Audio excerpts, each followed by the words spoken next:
Meron akong revelation dream na hindi ko aakalain na magkakatotoo ngayon.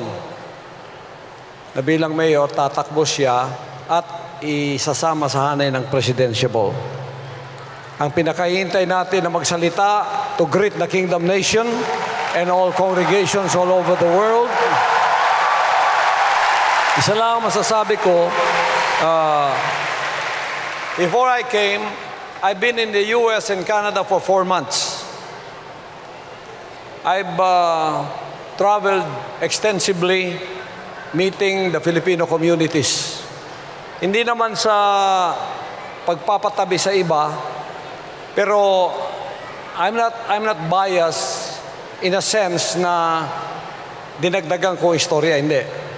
Lahat ng mga Filipino communities doon na nakausap ko, si Mayor Duterte ang kanilang dinadalangin na sana raw ay siyang mamuno.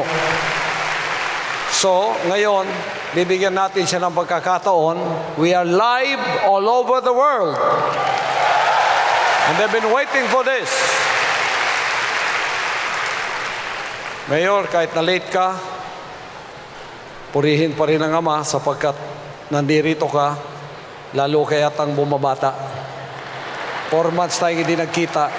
Please come and say your piece.